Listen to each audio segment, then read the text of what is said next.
were these professional white folks that live in, let's say, the Uptown or Garden District in New Orleans, who are very conservative and who perhaps feel like this is a symbolic of their city, their lack of control in their own city.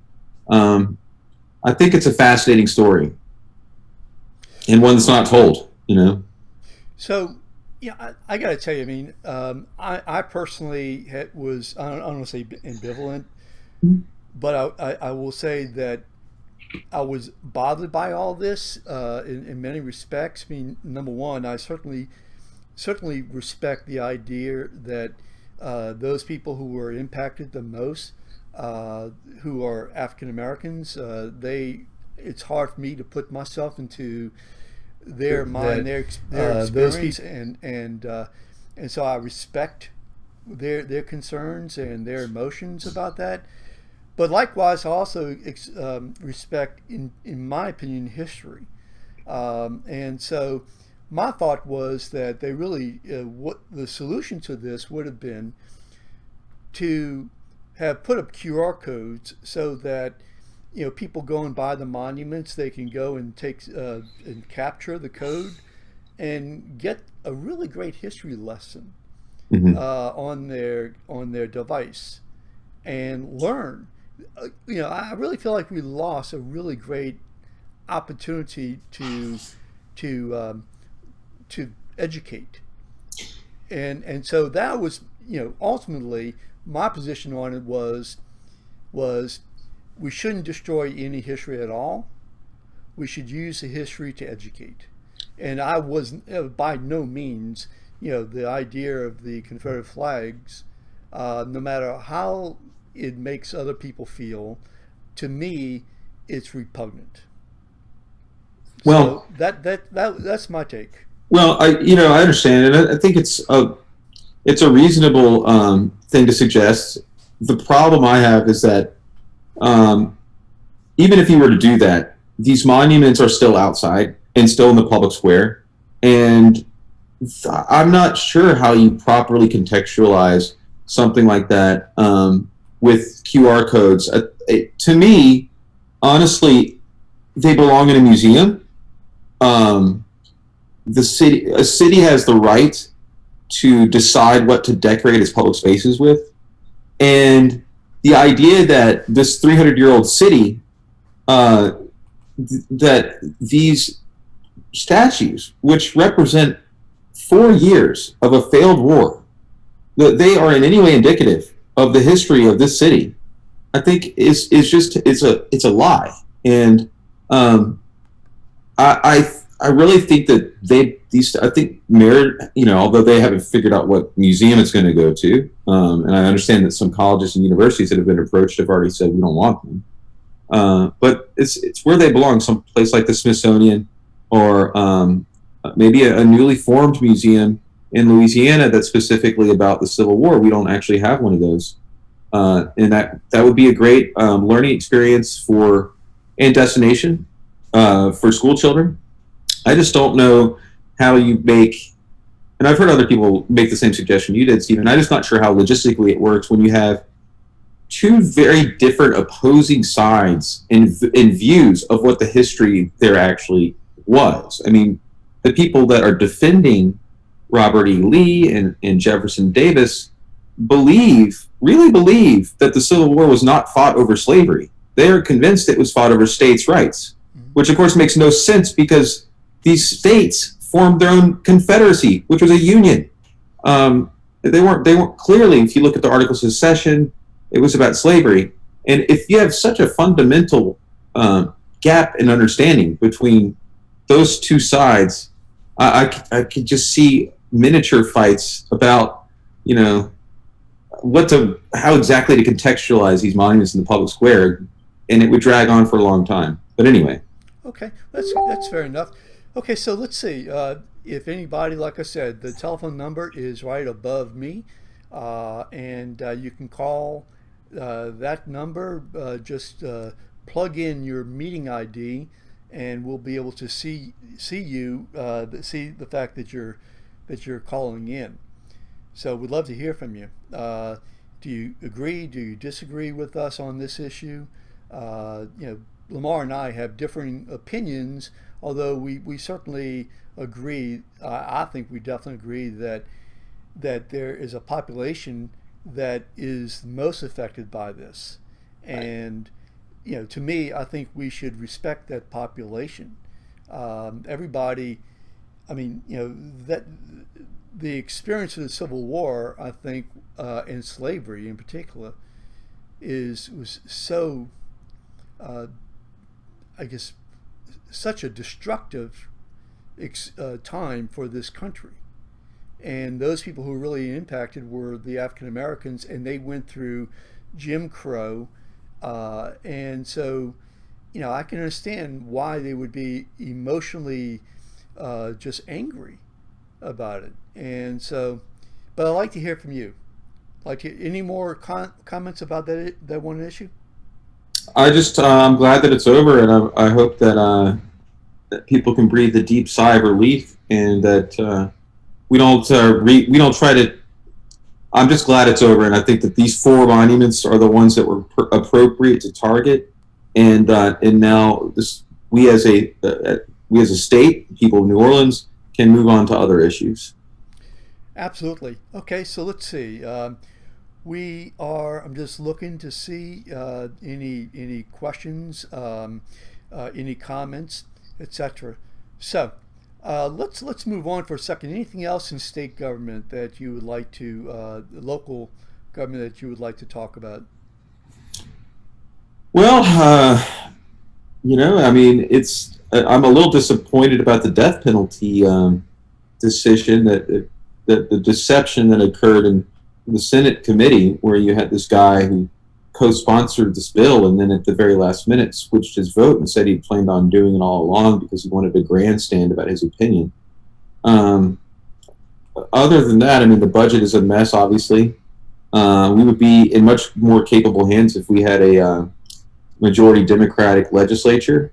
It's just my opinion. I think that these Republicans that are in charge have been completely controlled by the Louisiana Association of Business and Industry, and not just.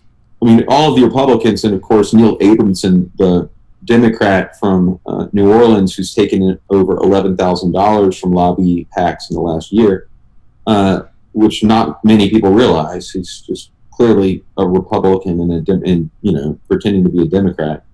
I think that it's cynical stuff that these guys continue to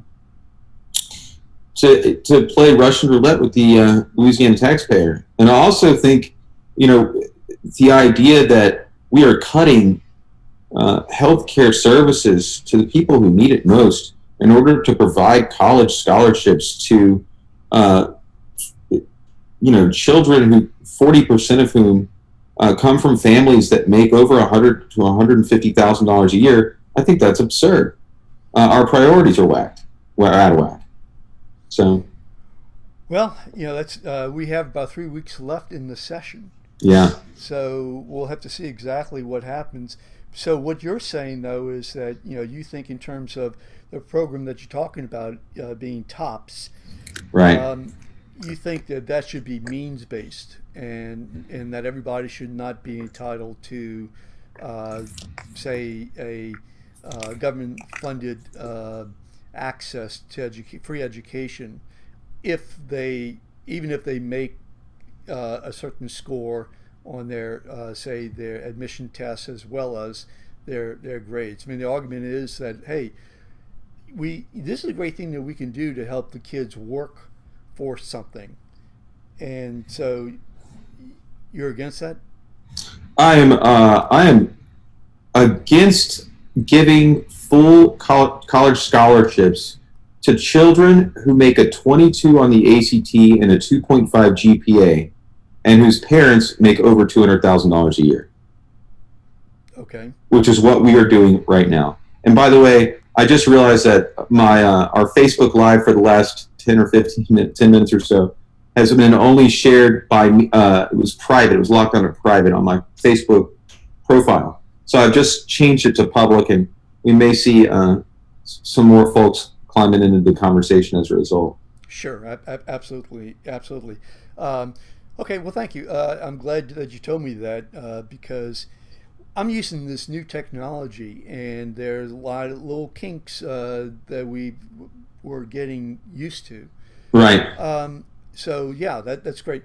I'm looking at a post right now on Facebook. I'm not going to mention the person's name, Okay. but it's a picture of Avery Alexander, and it says Avery Alexander was a divisive racist.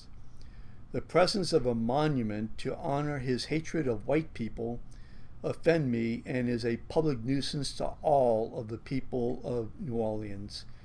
Take him down NOLA hashtag. Um, Yeah. I gotta tell you, I think a lot of people maybe they should have gone through Jim Crow, Yeah. because they have no clue. No, and it's phony outrage. I mean, it's give me a break. I mean, really, Avery Alexander, he did things that I think, what he was the first African American state representative. I'm sure that it wasn't easy for him, uh, in modern history, I should say. Mhm. It wasn't easy for him to be a state rep. I'm sure that he had to go through a lot of hurdles. I'm sure it wasn't easy for him to uh, to to get educated in this community. Uh, and to make that kind of statement, I find offensive. That's just my Yeah. take. Yeah. I'm with you. Or do we have someone else that's joining in? No, no, no, I haven't seen anybody yet. I Uh, see a okay, 504 number. okay. Well, there we do. Hi, go ahead. Yes, sir. Yeah. Yeah. And if you check the show notes on Facebook, you'll realize I'm kind of on the other side, mostly working from your guest. And, but what I'd like to say one thing that the monument thing reveals.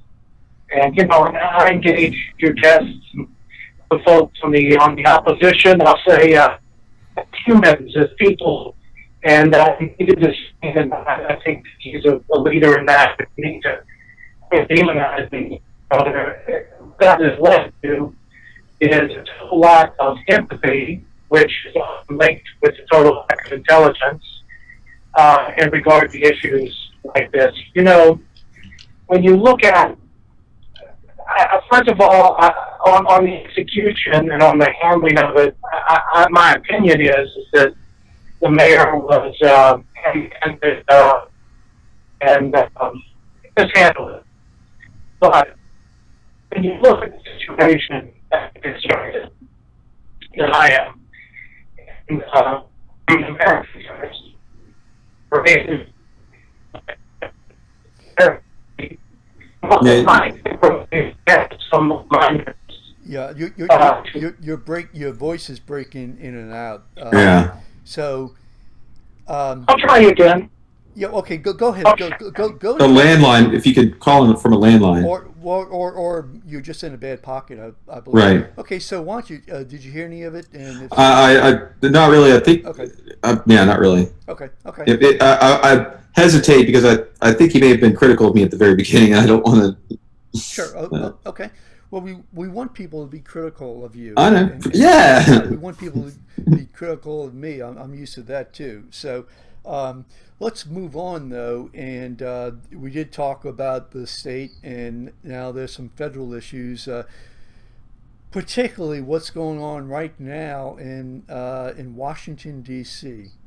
So here's, I guess, a question I have for you. Is you're a member of the media, you're a blogger, you have and we'll talk about your new website that you're going to be unveiling very soon. Mhm. Your current website, Sen Lamar.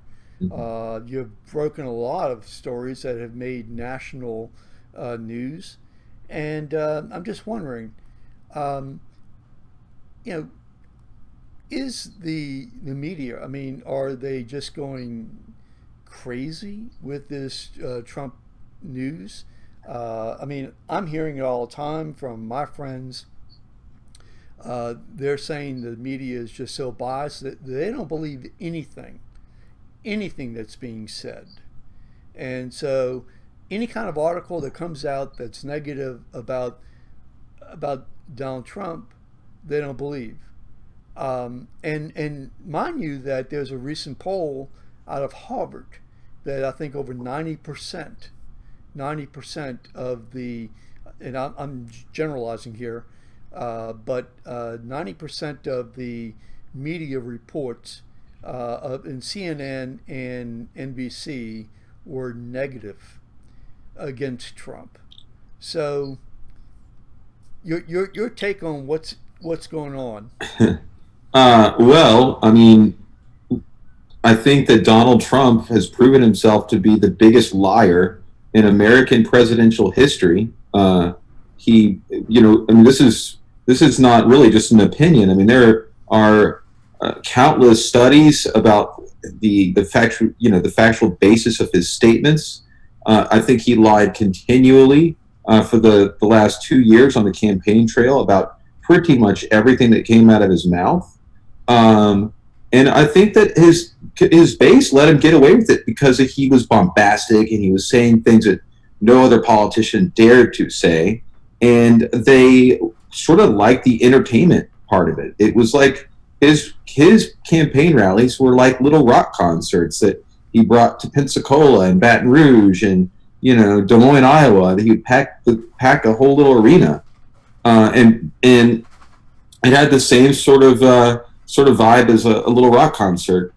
So it doesn't surprise me that now that he's president, that these same people that support him would refuse to believe the press. And remember, you've got a guy who has claimed that the press is the enemy of the people. He allegedly told his former FBI director that he should look into arresting members of the media. His administration has required all television sets at the FDA to be turned to Fox News. The FCC is investigating Stephen Colbert, allegedly, because Stephen Colbert said something insulting about Donald Trump on television. This is not the behavior of a president of a democracy. This is the behavior of an authoritarian, thin-skinned dictator. And I'm sorry that folks don't want to hear that, and I'm sorry it upsets people's feelings that the media is being mean to their man. But the truth is that this man is a liar. I mean, the very first thing that he did as president, the very first press conference that his administration ever held, wasn't about policy. It wasn't about their hope for a new America or what they were going to do about the economy or healthcare. It was about arguing over the crowd size of his inauguration. It's just insane. And then, other things too after that. Then you had, only reason Hillary won the popular vote is 3 to 5 million illegal people voted in the election. Bull, pardon my French, but BS, Well, they're going to say, and obviously, I get real frustrated, to say the least, on some of these arguments on both sides, quite frankly. But they're going to say, look, Obama was a liar, Hillary Clinton was a liar. So why are you picking on Donald Trump? Donald Trump, no one has been a liar like this guy has been a liar. If Obama, yes, Obama, I guess, said that if you want your doctor, you can keep your doctor, and that's the lie of the year, right? Because it ended up that Obamacare would not allow that. It was a lie about policy, maybe an aspirational lie. Maybe he was hoping that he could figure out a way to make that work, and it didn't work. But ultimately, it has nothing on Donald Trump. Donald Trump spent 5 years trying to convince the American people that Barack Obama was not a legal citizen of the United States of America. Think how absurd that is. And I mean, to compare the two is to really insult Barack Obama's legacy, to insult his president, to insult the intelligence of any objective person who's watched what's happened over the last 12 years or so.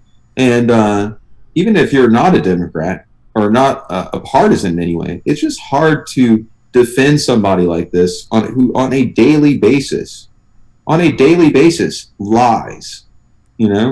That's the number one defining quality of Donald Trump. You see it on his Twitter. We saw it last week with his explanation for why he fired Jim Comey.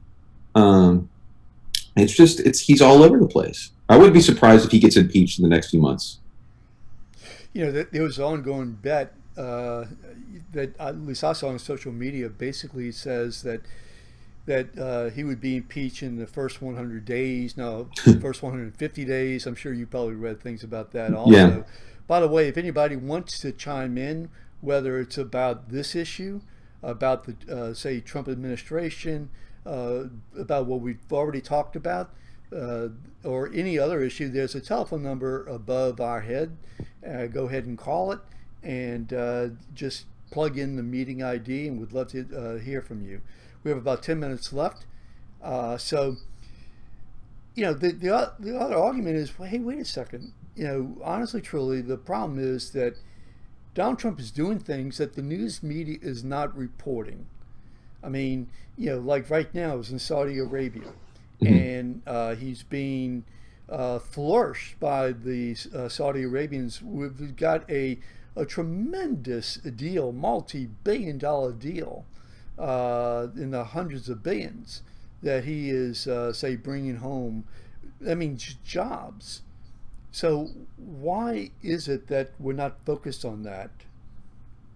By the way, I saw that he bowed to the king of Saudi Arabia today. I thought that was really funny. Well, did he bow though? I mean, he was getting a medal. I mean, but Obama wasn't bowing at the time. Right. I'm kind of teasing. I mean, it's just funny. You've got the same.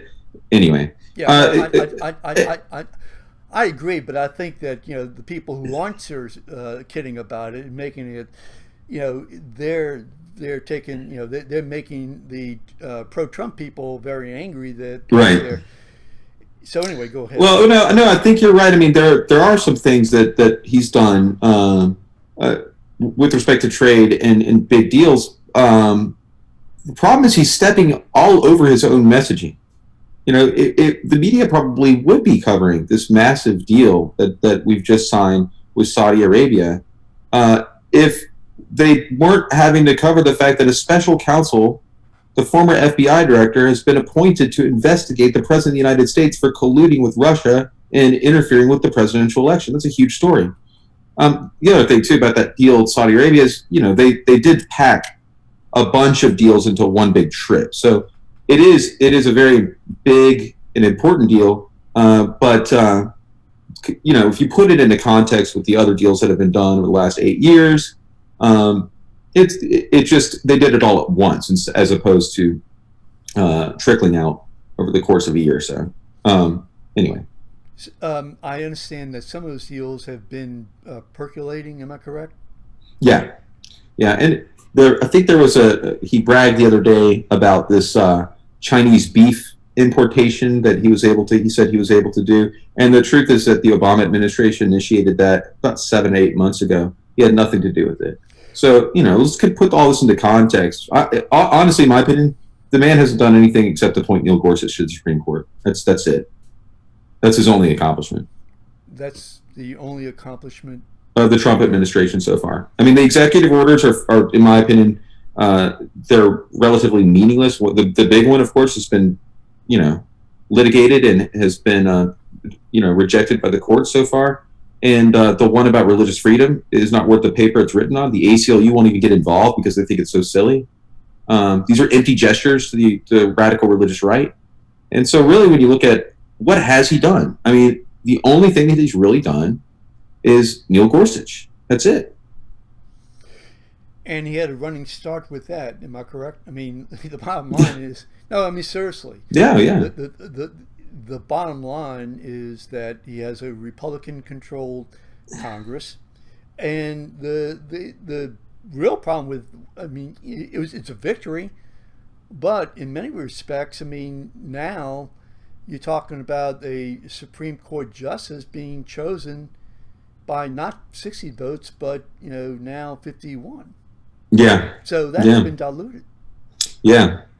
And that could end up, I mean, in a couple of years, it's possible that the Senate will flip and Democrats will take control.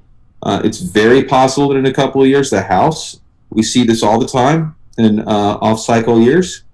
And so they may be regretting this. They may eventually come to regret what they've done to push through this guy. That said, Gorsuch is not nearly as terrible as some of the other guys that were on the short list. So I think that the concern was, I think maybe Democrats misplayed their hand here a little bit. Instead of arguing the filibuster this time, it really should have been for the next seat. But what's done is done. Yeah, I definitely feel the same way about that. No question about that. And let's talk about what's going on. One last area, and then I want, if you don't mind, tell us about what's going on with the new website. But in terms of Donald Trump, I mean, every day we see on CNN, we see on NBC, more information that is being revealed. Confidential sources. I mean, I have friends who are telling me, look, we shouldn't believe anything at all when there's a confidential source, especially that's dealing with something as important as, say, national security or classified information. So, I mean, they don't believe. Go ahead. Well, I mean, that's just it's a fair point. There is some reason that I think folks should be skeptical about all of this information. We've seen even the New York Times has gone out and published stuff that they've later had to kind of walk back a little bit because the source didn't really get everything right. And we don't know who these people are. Now, that said, I mean, Deep Throat really changed the course of American history. And if it weren't for anonymous sources, it's very possible Richard Nixon would have stayed in office. And Americans would have never really learned about the collusion and the criminality of what really what is the whole Watergate thing. Sure. And so they're important. Michael Flynn would be head of national security. Right. And doing deals with countries that pay him $500,000 in cash. So they are. So it is important. But I think we've got to. It's also important to be a little skeptical at all times about some of this stuff because there are people, obviously they're agenda-driven folks here. I do think it was very telling that 10 minutes after Donald Trump took off yesterday on his very first foreign trip, 10 minutes after, the New York Times wrote that story. It was the one about, the big story, and it was about the Russia. I think it was Russia who had information from Russia that said that he made certain comments about. Right. He called me. I'm getting my Washington Post story. And the Washington Post, 10 minutes later, published a story that said a senior aide to the president is a person of interest in this investigation, which everyone is assuming is probably Jared Kushner, his son-in-law. Right. So, that's fascinating. This guy gets up in the air on his first foreign trip, and within 10 minutes, you have these bombshell stories that appear to be sourced from people from within the inner circle. Right. So there is a feeling, I think we're getting that the Trump team is turning on itself. But we'll see what happens. Well, I'm not sure if it's the source actually is from the inner circle or if it's right. It doesn't say. It just said an American official, which is about as generic as you get. So. Right. I was telling a friend of mine on Facebook today who was making a point about this issue, and I said, looking back in history, looking back in October, actually it was in the first week of November. Fox News came out with this story about the Clinton Foundation that the FBI, a source inside the FBI, had revealed that there was just a tremendous investigation going on about the Clinton Foundation and about other things related to Hillary Clinton. Mm-hmm. This was the last week of the election, mind you, the last week of the election. Fox News the source to confidential sources. I don't recall all the people who are now yelling about that. I don't recall all the people yelling about another story that I think that Rudy Giuliani was posting regarding the FBI that dealt with the Hillary Clinton Comey email issue. Remember when he was acting very coy and smug? Yes. About news that he had that was Right. breaking, etc., and he wouldn't tell us where it was from. But he was a guy who had the close contacts with the FBI. Right. There wasn't any other story. Yeah, and of course, now we know that there was no real deep investigation into the Clinton Foundation. If there had been, I'm sure that we would have known that by now. It's months later. The foundation is still doing its work all across the globe. This was just a manufactured story to discredit Secretary Clinton in the weeks leading up to the election. Meantime, you've got Donald Trump, who is literally being sued for millions and millions of dollars for running a fraudulent university. And it's incredible. This global humanitarian charity gets all of the flack, and they really do good work all across the world. And you've got this guy who, before he got sworn in, settled for $25 million. Basically, I mean, he didn't technically admit fraud, but you don't pay somebody $25 million if you're innocent. Right. I will say this, that I think that the Clinton Foundation, the Clintons never should have been in that.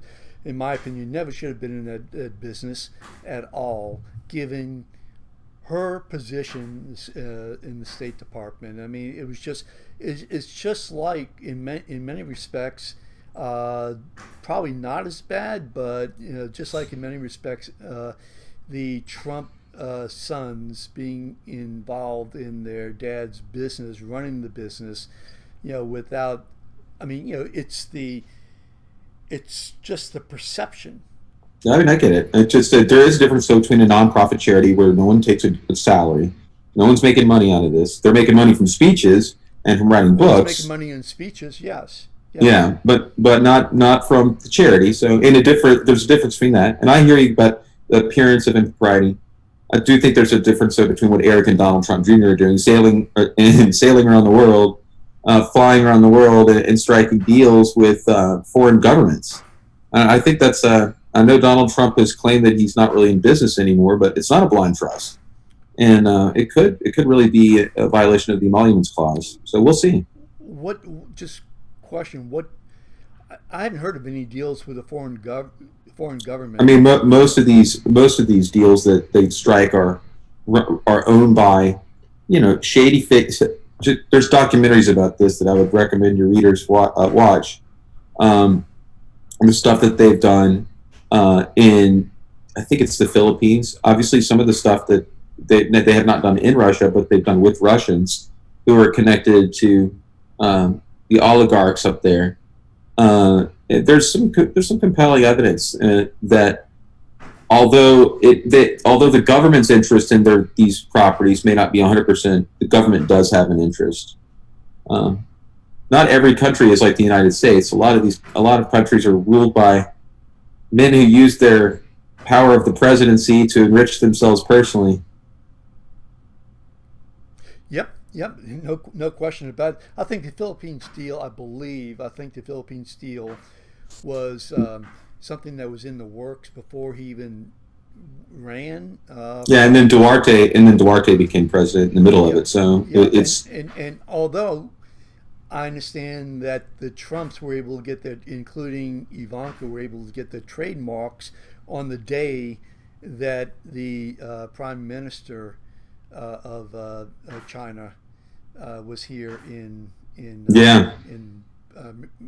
Mar-a-Lago. So something they weren't able to do ever before. So it just happened to be that day. Very strange. Okay, so let's talk about, if you don't mind, let's talk about your new website. What's going on?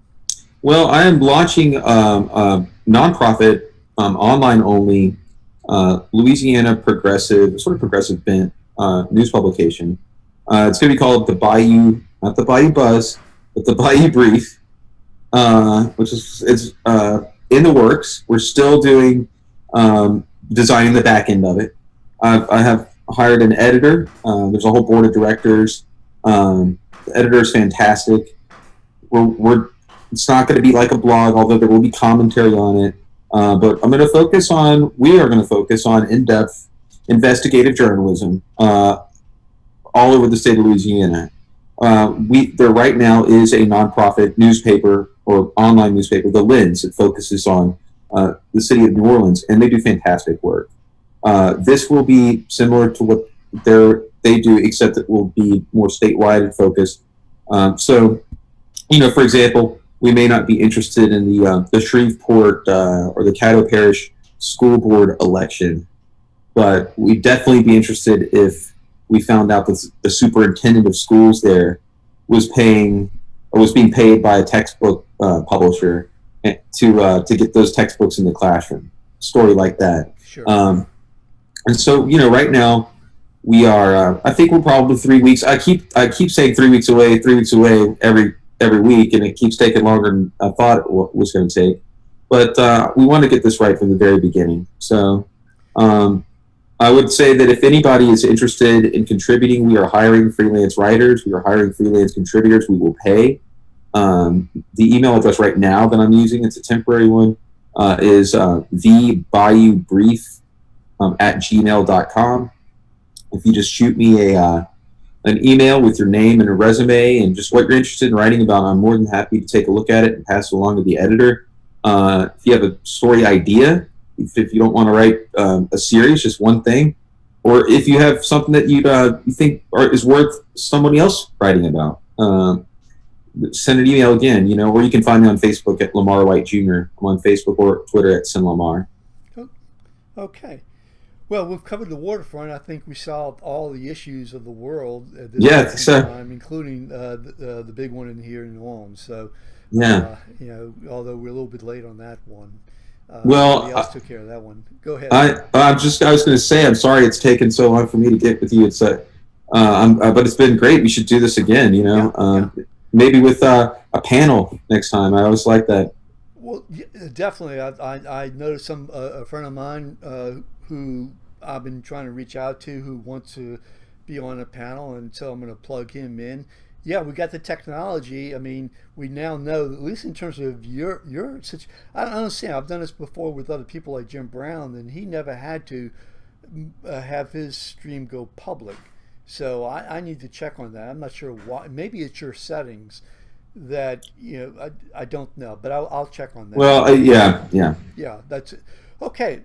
Lamar White and Bayou Brief. It should be online in about 3 weeks, and we'll definitely do this. Let's try to do this, say every other week, something like that. That'd be great. We'll promote it in advance, and so they can reach you at the bayoubrief@gmail.com, right? That's right. Okay, how about that? Great. Okay, Lamar White. Listen, thank you so much. This is Steve Sabadowski. And by the way, hold on for a second as I go off air. Lamar White, and this is Steve Sabadowski, publisher of BayouBuzz.com. I'm glad we were able to get this together, and I'm going to end this show hopefully right now. Let's see. Let me have to do it